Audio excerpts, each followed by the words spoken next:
عليكم ورحمة الله وبركاته. kusoo dhawaada lagjaradena iyo barnaamijyadeena oo ku saabsan indhaha, caafimaadka indhaha. Hadduu ilaa yiraahdo waxaan ka hadlaynaa maadada anatomy, maadada ocular anatomy and physiology. Lagjarkeeda ugu dambeeya ka hadlaynaa.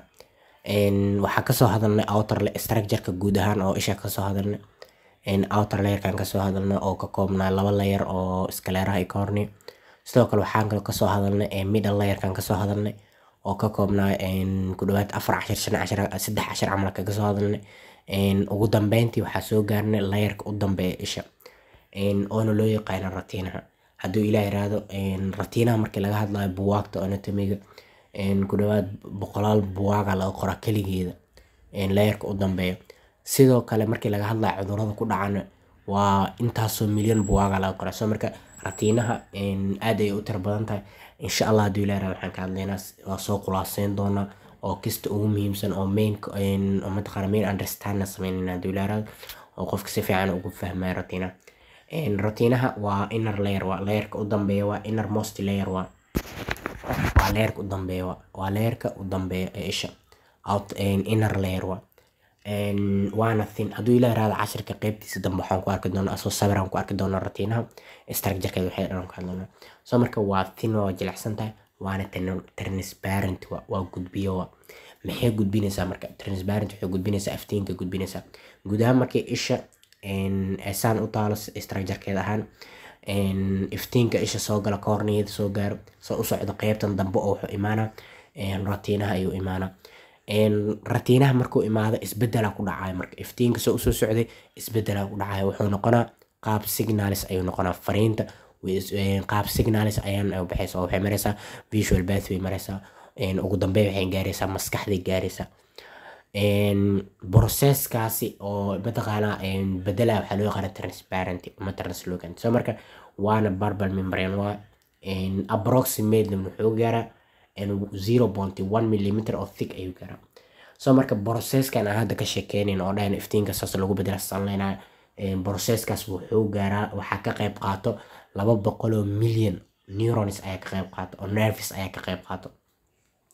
marka waxaan ka hadlaynaa sidoo kale hadduu ilaa yiraahdo retinaha waxaan kaga hadlaynaa hadda waxaan soo sheegnay waxa ay tahay definition. haddii samee lagu dhaho divine retina, haddii lagu dhaho retina waxaa leedahay waa layer-ka u dambeeya isha, waana transparent, waa thin, waa translucent, waa process-kaas oo iftiinka ay ka mataqaanaa iftiinka isha soo gala sii gudbisaa oo waxay usii gudbisaa maskaxda usii gudbisaa. definition-kaas waa intaas. consistent waxyaabay ka kooban tahay marka waxay ka kooban tahay laba layer ay ka kooban tahay. layer-kooda waxaa loo yaqaanaa internal neurosensory retina ayaa loo yaqaanaa. kan labaadna waxaa loo yaqaanaa outer interretinal outer retinal pigment epithelium ayaa loo yaqaanaa. labadan layer space u dhaxay space-ka u dhaxayna waxaa loo yaqaanaa subretinal space ayaa loo yaqaanaa. cashirkeena maanta inuu dheeraado rajina soo marka si fiican u fahantii maadaama retinaan ka hadlayno oo layer-ka u dambeeya waxaa inoo dheeraado rajina oo cashirka aad u tiro badan yahay. centerka of retinaha waa 110,000 ala marka waa centerkeeda waxaa waa optic nerve waana avascular centerkeeda waxa ku jiro waan ka hadlaynaa hadduu ilaa yiraahdo. waana measurement markii loo sameynaa oval pink oo shape ahaan measurement markii loo sameynaa waa 2 ilaa 15 millimeter majority-ga inta ugu badan blood supply of retina approximate wuxuu gaaraa 17 degree ama 4.5 ilaa 5 millimeter ayuu gaaraa. central of retina aan hadda ka sheekeynayno oo mataqaanaa oo avascular waan leenahay waxaa waa center of retina waa fovea. fovea waxa ay tahay structure-keeda meesha isha kaga taal centerka. sawirka qaybta dambe ku arki doona.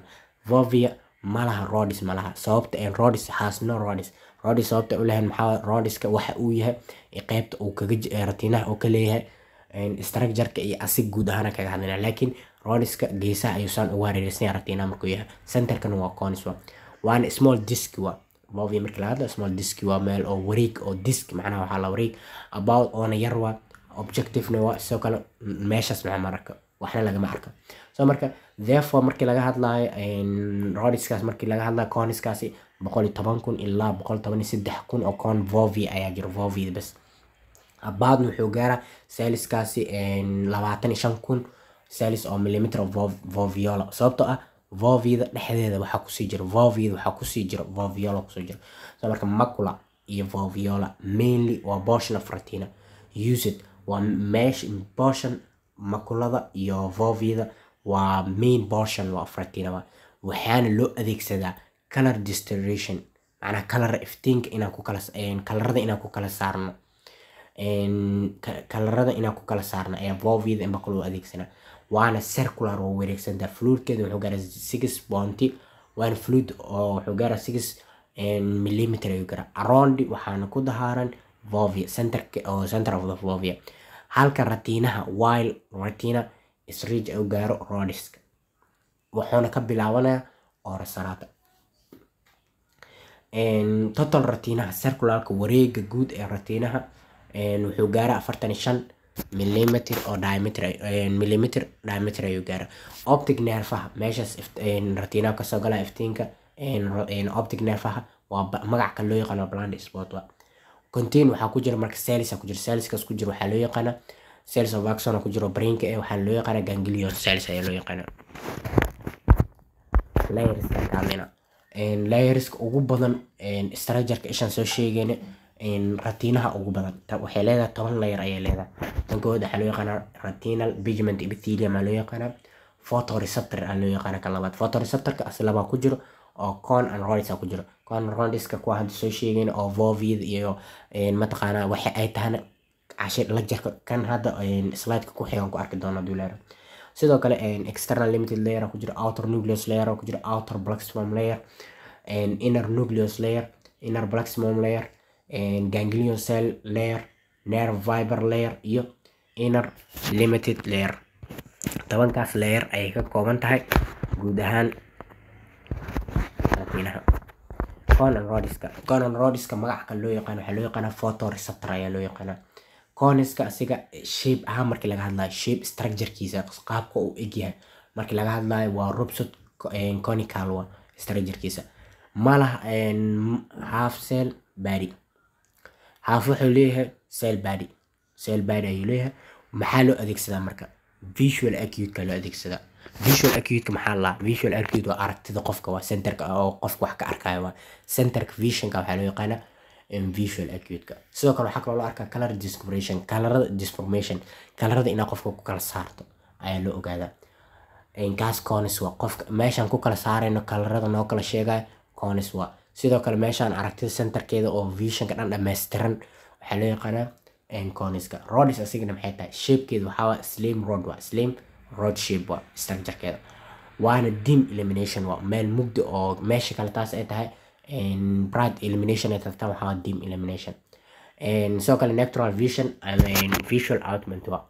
marka guud ahaan markii laga hadlayo retinaha markii laga hadlayo rodiska waa rodiska ugu badan oona peripheralka waa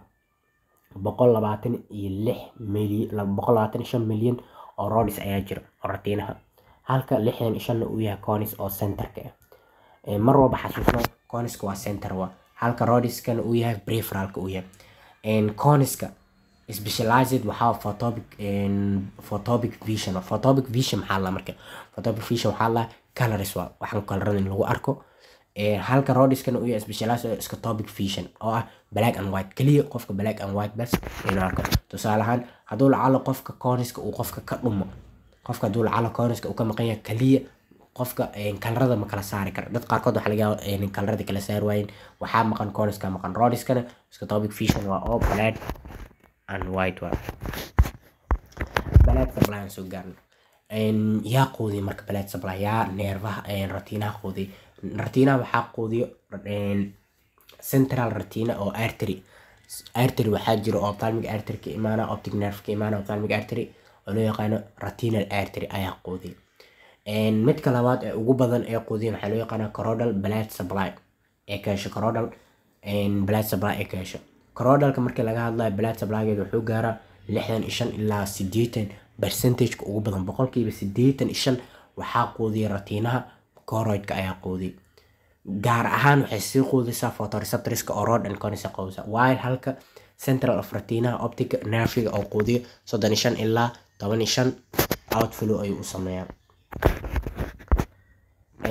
sabir ahaan aan ku aragno ratiinaha guud ahaan intaan sabirkan tusin ratiinaha guud ahaan waa kan ratiinaha oo nadiif waatana meeshaan qaybtan dambe ee shabakada isha meeshaas optic nervaha waa meeshaas oo kasoo baxayo waa retina blood vesselskeeda waa kuwan oo vesselskaas oo ujeedin meeshaan waa vovia voviadan kasoo sheekeyna center of retina dhex bartamaha retina waxaa waaye vovia voviada waxaa kusii dhex yaalo voviada kusii dhex yaalo waa idinkaga mahad celinaya inaad wax badan ka fahanteen oo rajeyna cashirkan ku saabsan retinaha oon ugu dambeeya guud ahaan cashirkeena ocular anatomy physiology waxaan kasoo hadalnay waxyaabay ka kooban tahay retinaha layerskeedan kasoo hadalnay waxaa kaloo kasoo hadalnay blood supply meesha ka hesho layerska qaar kamid aan kasoo hadalnay shaqada ee noo qabato retinaha kasoo hadalnay iyo sabir aan idinkaga mahad celinaya daawashada video. Assalaamu calaykum waraxmatullaahi wabarakaatu.